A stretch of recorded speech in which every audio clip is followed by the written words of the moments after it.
나는 매일 아침 나 자신에게 질문을 던졌습니다. 오늘이 내 인생의 마지막 날이라면 오늘 하려는 일을 나는 할 것인가? 미국 기업인 스티브 잡스의 말입니다. 애플의 한 직원이 개를 데리고 가다가 스티브 잡스와 마주쳤대요. 그는 얼떨결에 자신과 함께 개까지 소개해버렸습니다. 그리고 5분 뒤에 전 직원에게 이메일이 왔습니다. 회사에 개를 데리고 오지 말 것. 까칠한 경영자 스티브 잡스입니다. 하지만 직원들이 잡스와 마주치기 싫어하는 더 큰 이유는 따로 있었습니다. 잡스는 직원을 만나면 항상 이렇게 물었대요. 내가 주는 돈을 받기 위해서 당신은 오늘 무슨 일을 했죠? 세계 최고 기업인 애플의 직원들도 이런 돌직구를 싫어했다니까 의외였습니다. 가장 유능한 인재들이라지만 사람의 마음은 다들 비슷한가 봅니다. 하지만 분명한 사실은 바로 그 돌직구가 잡스를 성장시킨 원동력이라는 점입니다. 그는 젊은 시절부터 매일 아침 자기 자신에게 돌직구를 던져왔대요. 오늘이 마지막 날이라면 오늘 하기로 되어 있는 이 일을 할 것인가? 물론 직원들 중에는 잡스와 마주치기를 학수고대했던 이들도 있었을 겁니다. 누군가는 잡스를 피하고 다른 누군가는 잡스를 반깁니다. 잡스는 질문 그 자체였어요. 그리고 질문에 대면하는 자세가 바로 삶을 대면하는 자세이기도 합니다. 여러분은 공부를 하는 사람입니다. 여러분은 잡스를 피하지 않을 자신이 있습니까? 그의 질문에 당당히 대답할 수 있습니까? 스티브 잡스가 여러분에게 던지는 돌직구는 이렇습니다. 여러분은 목표에 도달하기 위해 오늘 무슨 공부를 했습니까? 365공 비타민 스티브 잡스가 던지는 돌직구의 한 대목으로 시작합니다.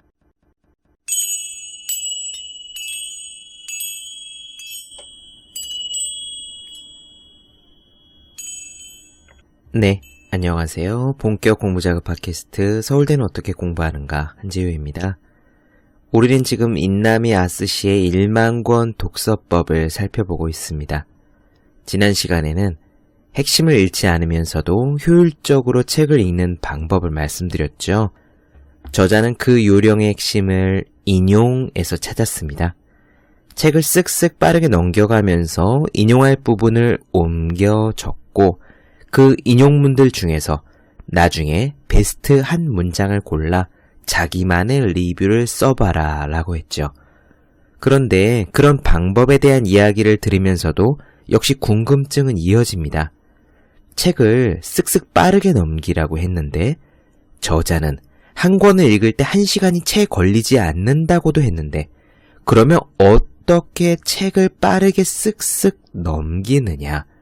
오늘은 그 부분을 말씀드릴 겁니다.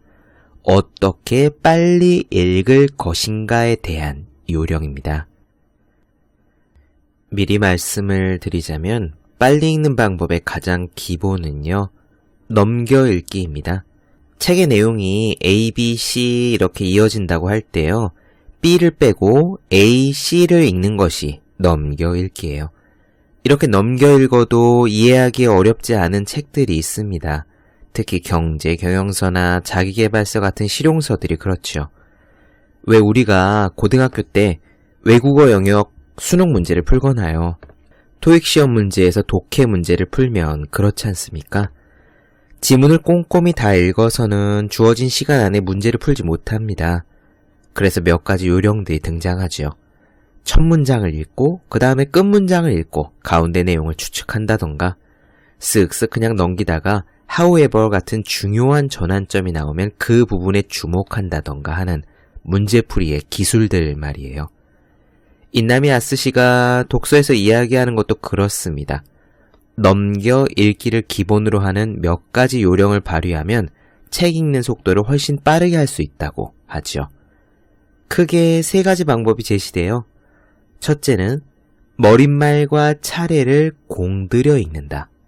둘째는 처음과 끝에 5문장만 읽는다. 셋째는 독서 속도를 달리해가면서 읽는다. 이렇게 하면은요, 확실히 독서 속도가 빨라집니다. 그건 분명해요. 다만 역시 이번에도 당부드리고 싶은 것이 있습니다. 저자의 독서 방식은 기본적으로 독서의 목적이 분명한 독서입니다. 저자의 경우에는 제한된 시간 안에 요지를 파악해서 서평 한 편을 완성하는 것을 목적으로 했겠죠. 여러분들의 경우에도 실용서나 입문서를 읽으면서 그 요지를 단시간 내에 파악한다는 목적이 있으면 이 방법을 써도 좋습니다. 하지만 그런 경우가 아니라면은 무작정 빨리 읽기, 무작정 넘겨 읽기를 추천하지는 않습니다. 어쨌든 빨리 읽을 수 있는 책들이 있고요. 또 독자의 사정에 따라 시간이 촉박해서 빨리 읽어야 하는 경우도 있죠. 그럴 때 어떻게 해야 하는지 오늘의 이야기 어떻게 빨리 읽을 것인가가 도움이 될 수 있을 겁니다. 오늘의 이야기 시작해 볼게요.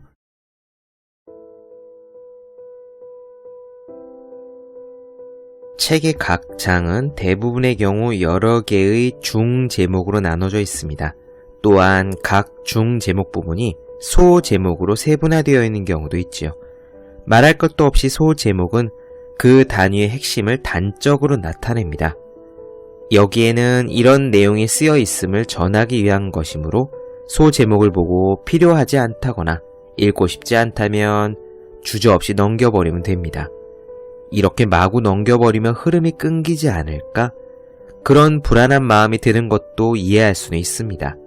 하지만 사실상 정독할 필요가 있는 책이 아니라면 불필요한 부분을 조금 넘겨 읽었다고 해서 내용을 이해하지 못하는 일은 거의 없습니다. 필요한 점만 꼭꼭 찍어가면 그 점들은 결국 눈에 보이지 않는 선으로 연결되기 마련입니다. A, B, C, D, E, F에서 A, B, D, F 하는 식으로 C와 E를 넘겨 읽었다고 해서 전체적인 내용을 파악하기 어려울 일은 일단 없습니다. 소제목을 읽고 필요한 부분과 필요하지 않은 부분을 취사 선택해 나가다 보면 단시간 안에 요점만을 추출해내는 능력도 길러져요. 자신에게 불필요한 부분을 철저히 도려내어 본질만 부각된 상태를 만듭니다. 이것이 플로우 리딩의 기본적인 사고방식이라고 할 수 있습니다. 그렇다면 넘겨 읽어도 좋을 부분이란 어디일까요? 저는 넘겨 읽어도 좋을 부분을 찾을 때 기본적으로 다음의 세 가지 기준을 활용합니다. 첫째, 상품의 차별화를 위해 삽입된 저자의 이야기. 실용서에는 필요 이상으로 저자의 이야기가 많이 들어있는 경우가 있습니다. 이는 반드시 저자에게 자랑거리가 많아서만은 아니에요. 비슷한 주제나 장르의 서적이 많은 시장에서 이 책은 이런 점이 다른 책과 다르다라는 것을 어필하기 위해 저자 자신의 이야기를 길게 넣는 경우가 많습니다. 이런 식의 저자 자신의 이야기는 독서 시간을 줄이고자 할 때 적극적으로 넘겨 읽어도 되는 포인트입니다. 다만 다른 책과의 차별 포인트가 될 수는 있기 때문에 서점에서 책을 고를 때 참고할 만한 가치는 있습니다. 둘째, 이론이나 주장을 뒷받침하는 개별 사례나 체험담. 실용서의 경우에는 이론이나 주장을 뒷받침하기 위해서 실제 사례나 체험담을 인용하는 경우가 많습니다. 일반적으로 이론을 설명하고 사례를 든 다음에 그것을 정리하는 3단계의 흐름을 보이죠. 그렇다면 사례 부분은 넘어가고 정리 부분만 읽어도 충분히 내용을 이해할 수 있지 않을까요? 체험담은 주장을 설득하기 위한 재료로서 준비한 것이니까 실제로는 그냥 넘어가도 저자의 의도를 이해하는 데 문제가 없습니다. 저 역시 사례나 체험담이 너무 길 때는 계속 넘기면서 읽습니다. 단, 이런 종류의 사례가 전부 가치가 없다는 말은 절대 아니니 오해는 없으셨으면 합니다. 사례와 같이 어느 정도 정리된 요소는 일반적으로 넘겨 읽어도 무방하다는 말입니다. 다시 말하자면 넘겨 읽어도 앞뒤가 이어진다는 것이지 콘텐츠로서의 가치가 없다는 뜻이 아닙니다. 셋째, 기대나 위기를 부추기는 너무 과장된 표현. 뭔가를 얻을 목적으로 책을 읽는 사람이라면 눈여겨봐야 할 지점입니다. 독자의 감정을 부추기기 위해 쓰인 부분은 항상 그냥 훑어보는 정도로도 충분합니다. 그럼 지금부터 실제 독서 프로세스에 따라 독서 속도를 높이기 위한 방법들을 소개하도록 하겠습니다. 첫 번째는 머릿말과 차례를 잘 읽는다입니다. 책을 펼치면 맨 먼저 머릿말과 차례가 등장하죠. 이 머릿말과 차례를 활용하는 것이야말로 시간 낭비 없는 경쾌한 독서 체험을 가능하게 하는 철칙입니다. 말할 것도 없이 머릿말은 그 책의 목적이나 요약 등이 적힌 도입 부분입니다. 어떤 문체로 쓰인 책이며 무엇을 목표로 하는 책인지 그 전체적인 흐름을 잡는데 머릿말은 결정적으로 중요한 역할을 합니다. 많은 분들이 이미 그렇게 하고 있겠지만 서점에서 책을 사기 전에는 꼭 머릿말을 눈으로 한번 훑어보기 바랍니다. 인터넷 서점에 미리 보기에도 머릿말을 읽을 수 있도록 해놓은 책이 많습니다. 머릿말만 읽어봐도 그 책이 자신에게 필요한지 어떤지를 대략 판단할 수 있지요. 그 결과 자신의 생각과 조금 다르다 싶으면 그만 읽으면 되고 반대로 조금이라도 마음이 움직인다면 읽어볼만 합니다. 이번에는 차례에 대해 생각해 봅시다. 차례는 그 책의 구성을 파악하기 위한 지도이므로 차례를 통해 자신에게 필요한 부분을 짐작하고 가늠할 수 있습니다. 또한 차례를 통해 책의 전체 흐름을 파악할 수도 있어요. 저자나 편집자가 최적이라고 판단한 순서로 구성되어 있으므로 그 차례 흐름만 파악해도 많은 것을 얻을 수 있습니다. 좋은 책의 정의는 사람마다 좀 다르겠지만 기능성이 뛰어난 책은 분명 존재하고 그런 책의 조건 중에 하나로 빼어난 차례를 들 수 있다고 저는 생각합니다. 차례만큼은 여유를 갖고 지극히 정독하기 바랍니다. 두 번째 요령은 처음과 마지막 5줄만 읽는 겁니다. 기계적으로 이렇게 읽는 원칙만 세워도 상당한 시간 단축이 가능하죠. 머릿말이나 차례를 읽어도 어디가 중요한 부분인지 잘 모를 때는 이 방법을 적극적으로 시도해 봅시다. 책의 유형에 따라 다르겠지만 소 챕터의 제일 첫 줄과 제일 마지막 5째 줄만 읽으면 대충 어떤 내용인지 그 챕터의 내용을 파악할 수 있습니다. 이것이 가능한 이유는 얼마든지 있겠지만 다음에 2가지 이유가 제일 큰 것이 아닐까 생각합니다. 첫째, 인간의 뇌는 참으로 신기해서 빠진 부분을 자동으로 보충하는 능력이 있습니다. A와 C의 순서를 읽으면 아마 그 사이에는 B가 쓰여 있겠지 하는 식으로 머리가 예측할 수 있는 것이죠. 물론 이것은 예측이니만큼 빗나가는 경우도 있겠지만 그리 걱정할 필요는 없습니다. 왜일까요? 그것은 다음의 이유와 관련이 있습니다. 경제경영서나 자기계발서 같은 무언가를 해설하는 콘텐츠는 많든 적든 간에 다음과 같은 형태를 취합니다. 초반에는 테마나 주장을 제시하고요. 중반에는 그 테마를 전개시킬 사례, 주장을 뒷받침할 근거를 제시합니다. 그리고 종반에는 사례나 근거를 바탕으로 다시 한번 테마와 주장을 확인하지요. 그렇기 때문에 중반에 삽입된 사례를 전혀 읽지 않고 건너뛰어도 저자가 이 책에서 말하고자 하는 바가 무엇인지 그 주장을 이해할 수가 있습니다.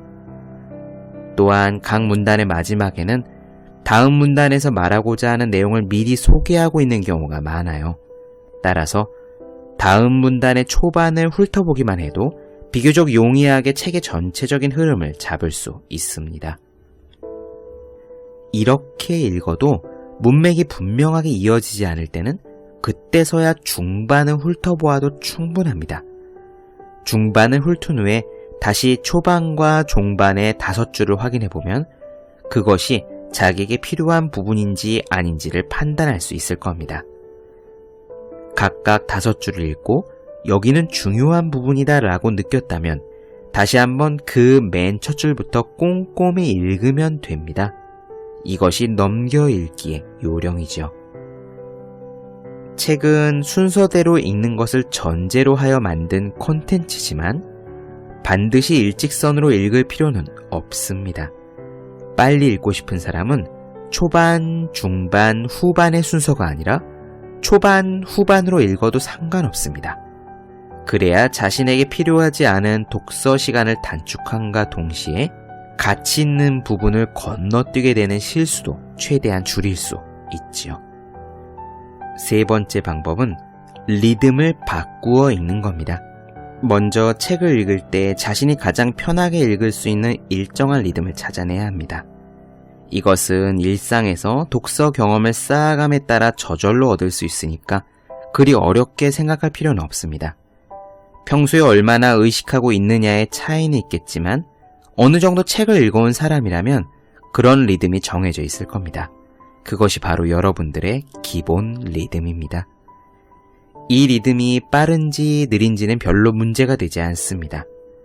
느리게 읽는 사람의 문제점은 기본 리듬이 늦은 게 아니라 줄곧 같은 리듬으로 책을 읽는다는 데 있습니다.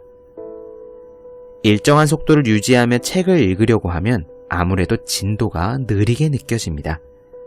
아무것도 하지 않으며 기다리는 시간이 길게 느껴지는 것과 마찬가지로 속도가 단순할수록 그에 따른 초조함은 늘어나는 법입니다. 기본 리듬은 절대 느리지 않은데 왠지 자신이 느리게 읽는다고 느끼는 사람이 있습니다. 그 원흉은 바로 단조로운 독서 리듬에 있습니다. 교과서를 읽을 때처럼 같은 속도로 담담하게 눈으로 문자를 쫓고 있는 탓에 좀처럼 진도가 나가지 않는 것처럼 느껴지는 겁니다. 그런 사람은 완급 조절을 염두에 두고 읽어야 합니다. 좀 더 구체적으로 말하자면 두 가지 패턴 이상의 독서 리듬을 갖는 것이죠. 꼼꼼히 읽을 때의 기본 리듬뿐만이 아니라 1.5배속 정도로 읽는 중속 모드, 2배속 정도로 읽는 고속 모드, 5배속 정도로 읽는 넘겨 읽기 모드 같은 여러 단계의 읽기 리듬을 마련해두면 좋습니다. 독서를 시작했다면 리듬의 기어 체인지를 의식하도록 합니다. 이 부분은 필요 없을 것 같으니까 기어를 바꿔보자. 잠깐, 여기는 뭔가 중요한 부분이 있을 것 같으니 중속 모드로 가자라는 식으로 자신의 리듬을 자각하면서 완급을 조절해가는 겁니다. 이렇게 책을 읽으면 독서 체험이 단조로워지는 것을 막고 하염없이 느려지는 읽기 패턴에 빠지는 것도 막을 수 있습니다.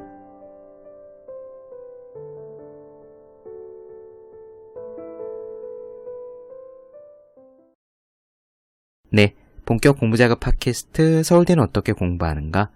인나미 아스시의 1만권 독서법 중에서 어떻게 빨리 읽을 것인가 나눠드렸습니다.